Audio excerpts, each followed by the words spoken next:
మన నాయకుడు వైఎస్ జగన్మోహన్ రెడ్డి గారు ఇచ్చినటువంటి పిలుపుకి మీరందరూ కూడా అశేష జనవాహిని ఇక్కడికి వచ్చినందుకు పార్టీ తరపున మీ అందరికీ నా హృదయపూర్వక కృతజ్ఞతలు తెలియజేస్తూ సభావేదిక మీద ఉన్నటువంటి పెద్దలకు కూడా ముందుగా నమస్కారాలు తెలియజేస్తూ ఈరోజు ఈ రాష్ట్రంలో ఉన్నటువంటి రాజకీయ పరిస్థితులు, ఈ రాష్ట్రం ఎదుర్కొంటున్నటువంటి అతి ఇబ్బందికరమైనటువంటి విభజన అనేటువంటి సమస్యని మీ అందరికీ తెలిసినటువంటి విషయమే. అయితే ఈరోజు ఈ రాష్ట్రం ఈ దుస్థితికి రావటానికి కారణమైనటువంటి వ్యక్తులు కాంగ్రెస్ పార్టీ అధ్యక్షురాలు సోనియా గాంధీ, తెలుగుదేశం పార్టీ అధ్యక్షుడు చంద్రబాబు నాయుడు. వీళ్ళిద్దరూ కలిసి ఈయనిచ్చినటువంటి లేఖ అనేటువంటి గొడ్డలతో ఆవిడ ఈ రాష్ట్రాన్ని విడదీస్తూ ఈ రాష్ట్రం ఉన్నటువంటి అనేక మంది మరి పిల్లలు, చదువుకున్నటువంటి పిల్లలు, ఉద్యోగస్తులు, వ్యాపారస్తులు, రైతులు అనేక మంది పొట్ట కొడతాంటే ఈరోజు వాళ్ళందరి తరపున మన రాష్ట్రంలో వైఎస్ జగన్మోహన్ రెడ్డి గారు సమైక్య శంఖారావం పూరించి ఈరోజు వైఎస్ఆర్ కాంగ్రెస్ పార్టీ మీ అందరికీ అండగా ఉంటుందని చెప్పి భరోసా ఇవ్వటానికి ఈ కార్యక్రమాన్ని మరి నిర్వహించడం జరుగుతుంది. అయితే పెద్దలు అనేక మంది నా తర్వాత ముందు కూడా ఈ రాష్ట్రం ఎందుకు కలిసి ఉండాలన్న దాని మీద మీకు స్పష్టంగా చెప్తారు. అయితే ఈ రాష్ట్రం విడిపోవటానికి వైఎస్ రాజశేఖర రెడ్డి గారు 99 ఎన్నికల తర్వాత 41 మంది ఎమ్మెల్యేలను ఢిల్లీ పంపించి ఈ కార్యక్రమానికి శ్రీకారం చుట్టారని చెప్పేటువంటి పరిస్థితిలో ఈరోజు చంద్రబాబు నాయుడు ఉన్నాడు. చంద్రబాబు నాయుడు గజని, ఆయన చేసినవన్నీ కూడా ఆయన మర్చిపోతాడు. ఎందుకంటే 1998లో బీజేపీ పార్టీ మొట్టమొదటిసారి ఈ రాష్ట్రంలో ఒక ఓటు వేస్తే 2 రాష్ట్రాలు ఇస్తామని చెప్పి తీర్మానం చెప్పి ఎన్నికల మేనిఫెస్టోగా ఈ రాష్ట్ర ప్రజల ముందుకు 98 పార్లమెంట్ ఎన్నికల్లో రావడం జరిగింది. ఆ తర్వాత 99 ఎన్నికల్లో చంద్రబాబు నాయుడు ఆ పార్టీతో పొత్తు పెట్టుకొని కేంద్రంలో బీజేపీ, రాష్ట్రంలో తెలుగుదేశం పార్టీ గెలిచినాక మీరిచ్చినటువంటి ఒక ఓటు 2 రాష్ట్రాలు అటువంటి వాగ్దానాన్ని నిర్వహించమని కాంగ్రెస్ ఎమ్మెల్యేలు ఆ రోజు వెళ్తే ఈయన మరి చంద్రబాబు నాయుడు ఈరోజు చెప్తున్నాడు రాజశేఖర రెడ్డి గారే ఈ విభజన ప్రక్రియని మరి మొదలుపెట్టారని చెప్పేటువంటి పరిస్థితి ఉంది.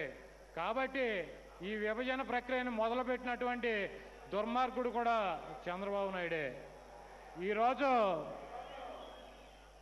వైఎస్ఆర్ అంటే రాజశేఖర రెడ్డి గారు ఒక వ్యక్తి అని ఈ చంద్రబాబు నాయుడు అనుకుంటూ ఉంటాడు.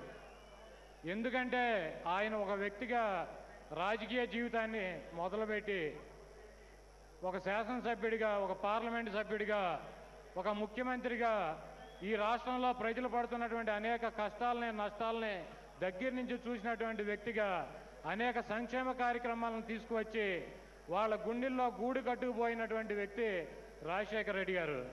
ఈరోజు ఆయన పేరు మీద వైఎస్ఆర్ కాంగ్రెస్ పార్టీ ఆయన తనయుడు స్థాపిస్తే ఆ పార్టీని అధికారంలోకి తీసుకురావడానికి ఈ రాష్ట్ర ప్రజలు సిద్ధంగా ఉన్నారంటే రాజశేఖర రెడ్డి గారు ఒక వ్యక్తిగా మొదలయ్యే జీవితం ఆయన ఏ రకమైనటువంటి శక్తిగా ఈ రాష్ట్రంలో ఏ వ్యక్తి కూడా మరి ఆ రకమైనటువంటి గొప్ప వ్యక్తిగా రాలేనటువంటి పరిస్థితిలో మరి ఆయన ముందుకు వచ్చిన పరిస్థితి. అయితే మరి చంద్రబాబు నాయుడు ఆయన చనిపోయాడన్నటువంటి ఇంగిత జ్ఞానం కూడా లేకుండా, సిగ్గు లేకుండా ఆయన దగ్గర ఉన్నటువంటి తెలుగుదేశం పార్టీలో ఆయన పెంపుడు కుక్కలు ఒక 10-12 ఉన్నాయి. ఈ నుసుకో అనగానే మరుగుతూ ఉంటాయి. వాళ్ళని ఉసిగలిపి జగన్మోహన్ రెడ్డి గారిని, రాజశేఖర రెడ్డి గారిని ఈరోజు ఇష్టం వచ్చినట్టు మాట్లాడించేటువంటి పరిస్థితి ఉంది. అయితే మా నాయకుడు సంస్కారవంతుడు, వయసులో పెద్దాడు, చంద్రబాబు నాయుడు గారు అని పిలుద్దామని చెప్పి చెప్పడం జరుగుతుంది. ఆయన కనుక మమ్మల్ని వదిలేసినట్లయితే ఈ చంద్రబాబు నాయుడిని ఆయన వెనకాల ఉన్నటువంటి ఊర కుక్కలు మొరిగేటువంటి మోతని వారం రోజుల్లో కంట్రోల్ చేయగలిగినటువంటి సత్తా దమ్ము మాకు కానీ మా దగ్గర ఉన్నటువంటి నాయకులకు కానీ ఉంది. ఈరోజు చంద్రబాబు నాయుడు ఒళ్ళు దగ్గర పెట్టుకోవాల్సినటువంటి అవసరం ఉంది. ఎందుకంటే చనిపోయినటువంటి రాజశేఖర రెడ్డి గారి మీద మరి జగన్మోహన్ రెడ్డి గారి మీద అనేక రకాలైనటువంటి ఆరోపణలు చేస్తూ నిందలు వేస్తూ మరి ఇష్టం వచ్చినట్టు మాట్లాడేటువంటి పరిస్థితి ఉంది. ఈరోజు నేను ఒకటే చెప్తున్నా, ఒక్క నిమిషం. రాజశేఖర రెడ్డి గారు చనిపోయినాక 150 మంది శాసనసభ్యులు ఆయన ఇంటికి వెళ్ళి నువ్వు ముఖ్యమంత్రిగా ఉండమని చెప్పి సంతకాలు పెట్టి ఆయనకి లేఖలిస్తే నాకు కావాల్సింది ఎమ్మెల్యేలు కాదు, ఈ రాష్ట్రంలో ఉన్నటువంటి ప్రజానీకం.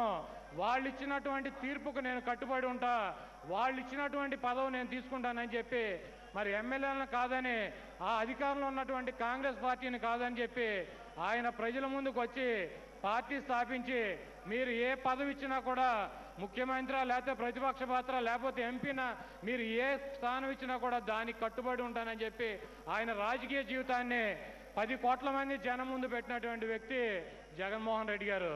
అదే చంద్రబాబు నాయుడు అయితే ఆ 150 మంది ఎమ్మెల్యేలను వేసుకుని వైస్రాయ్ హోటల్లో క్యాంప్ పెట్టేటువంటి పరిస్థితి ఉండేది. కాబట్టి ఇది ఒక్కటే వాళ్ళిద్దరికే తేడా, మీరు గమనించమని చెప్పి కోరుకుంటూ చంద్రబాబు నాయుడిని పిచ్చి ప్రలాపంలో మరి పేలకుండా ఈరోజు మరి రాజకీయంగా మీరు ఏమన్నా విమర్శలు చేయదలుకుంటే రాజకీయ విమర్శలు చేయండి, కానీ మీ పిచ్చి కుక్కలను కనుక మా నాయకుడి మీదకు వదిలినట్లయితే మేము కూడా దానికి ధీటుగా సమాధానం చెప్తామని చెప్పి మీరు రోడ్ల మీద తిరగలేనటువంటి పరిస్థితిలో మీకు కల్పిస్తామని చెప్పి హెచ్చరిస్తూ సెలవు తీసుకుంటున్నాం. జై సమైక్యాంధ్ర, జై జగన్మోహన్ రెడ్డి, జోహార్ వైఎస్ఆర్. గట్టు రామచంద్ర